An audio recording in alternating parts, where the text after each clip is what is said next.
Olá, meus amigos do Mares do Leal, muito obrigado pela tua presença aqui mais uma vez no canal, para a gente tirar muitas dúvidas, né? Levantar muitas curiosidades referente a todos esses animais que a gente encontra aí na natureza oceânica, dos nossos mares. E hoje eu tenho um assunto muito interessante, pelo menos para mim, me chamou muito a atenção, achei muito válido trazer aqui como ponto aqui de curiosidade, e eu acredito que para você também vai ser muito válido esse momento que você vai aqui se dedicar a esse vídeo para poder aprender um pouco mais e trocar ideias também, de repente está até trazendo alguma informação que talvez passe aqui por mim e eu não coloque aqui e seja tão importante para esse assunto. Hoje a gente vai falar sobre, olha só que maneiro, né? Hoje a gente vai falar sobre a respiração dos mamíferos aquáticos, né? Ou pelo menos fazer uma comparação do sistema respiratório deles com o nosso sistema respiratório, né? Dos animais ou dos mamíferos terrestres. Porque é muito diferente, esses animais eles respiram, eles têm necessidade de oxigênio, eles não fazem nenhuma troca referente à água do mar, né?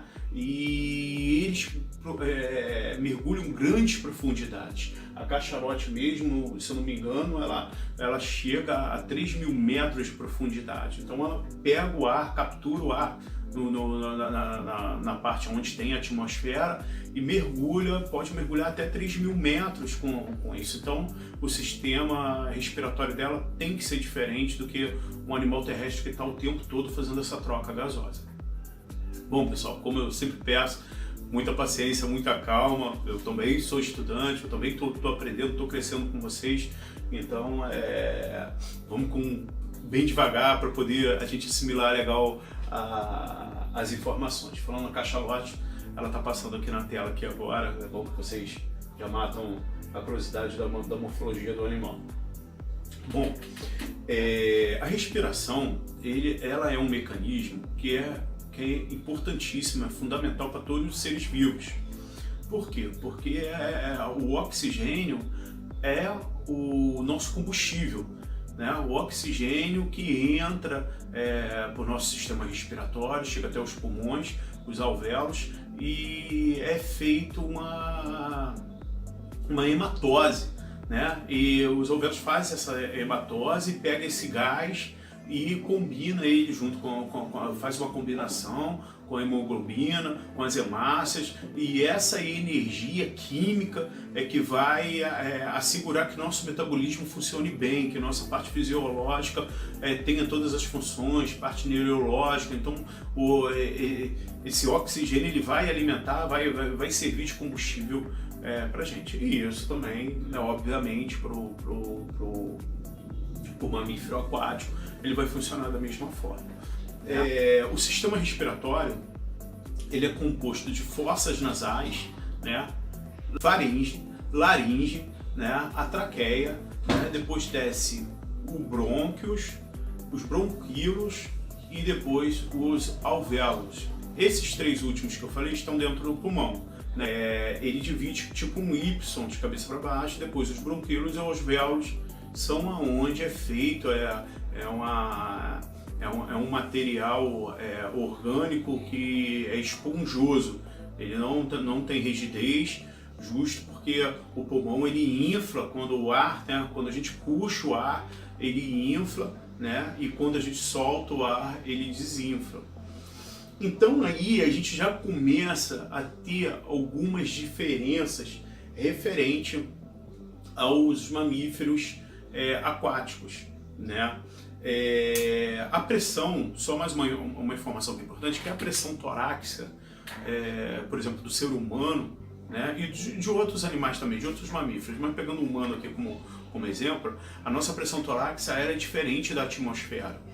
A nossa pressão torácica é negativa, ela é diferente. Por quê? Para que o nosso pulmão ele tenha uma facilidade em inflar, né? É lógico que a gente tem outros órgãos, tem um diafragma, embaixo, que é uma membrana que possui músculo e tudo, que faz com que a gente empurre o ar para fora, e quando puxa o ar ele expande, né?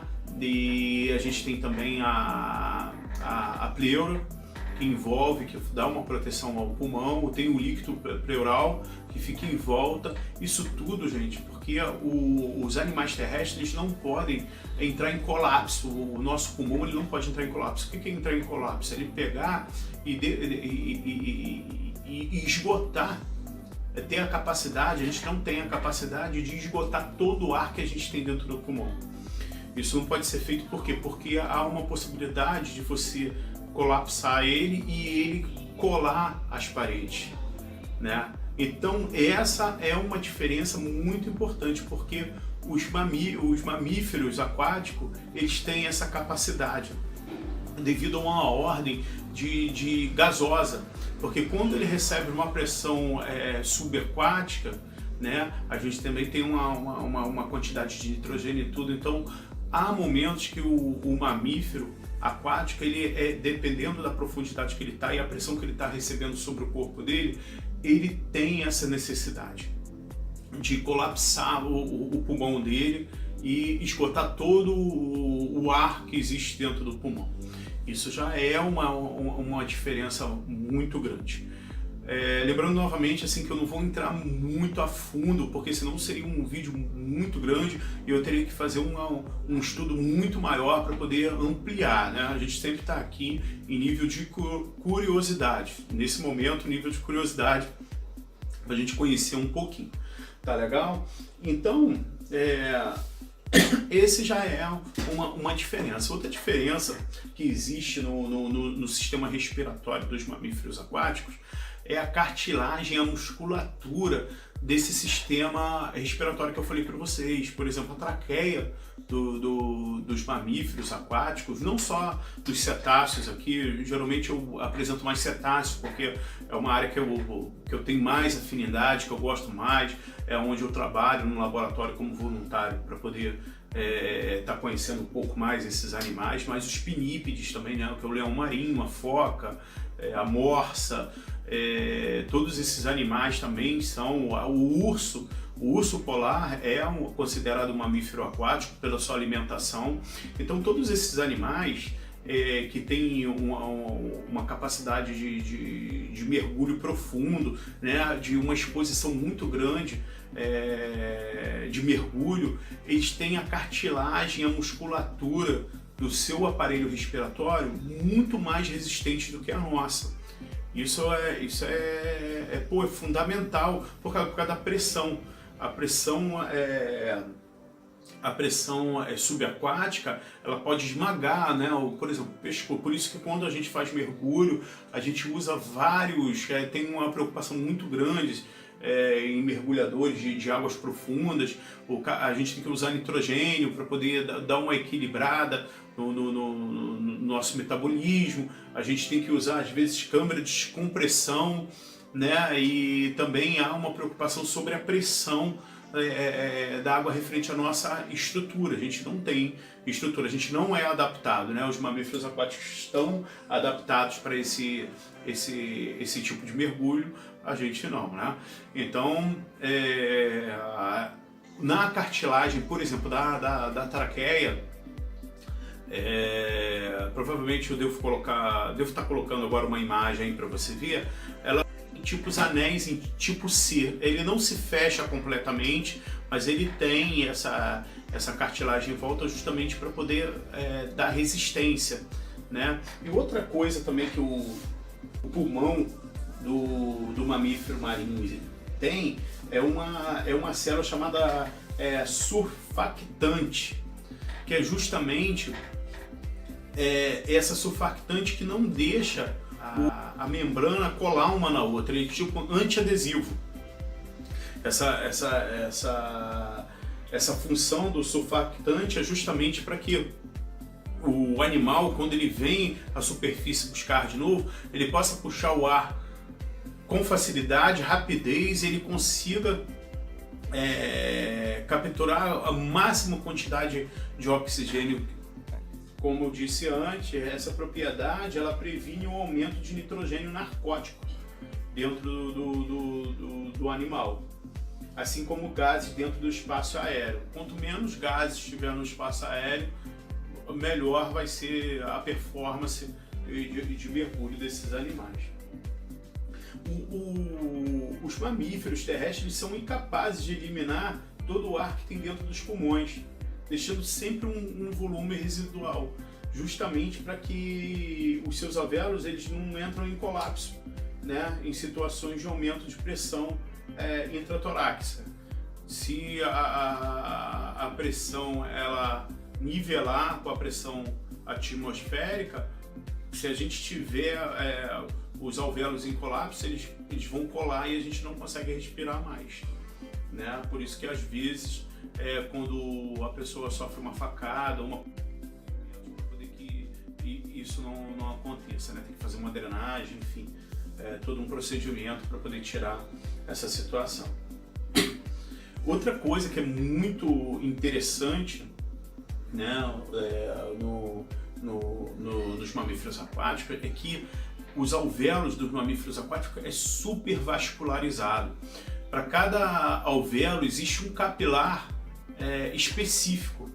E nós, mamíferos terrestres, o nosso capilar ele se divide, às vezes é um capilar para 2 alvéolos, né, ou mais. Então o pulmão de um mamífero aquático ele é muito mais vascularizado do que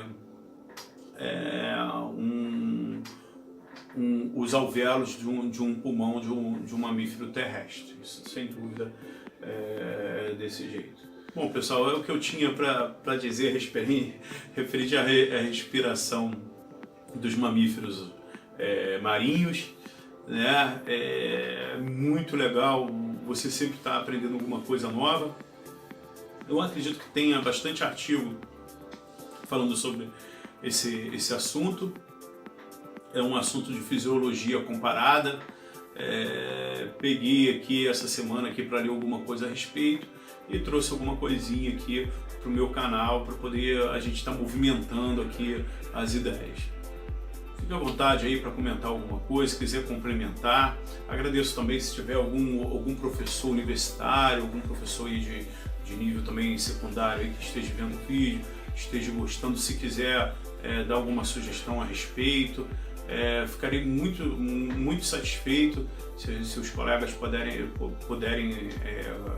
colaborar com alguma informação, quiser me dar uma ideia para poder melhorar isso aqui, porque eu acho que essa troca de informação é muito legal, muito importante no momento que nós vivemos na ciência aí, né? A gente precisa unir forças, pelo menos para que o conhecimento ele não pare, ele não acabe, né? Principalmente dos oceanos, né?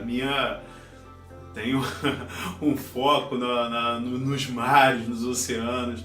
Então, se alguém estiver aí do outro lado, quiser me dar uma ajuda, falar alguma coisa a respeito, me dar alguma orientação ou opinião referente, será bem-vinda. Eu vou ficar muito satisfeito. Você não sabe como isso vai me deixar feliz.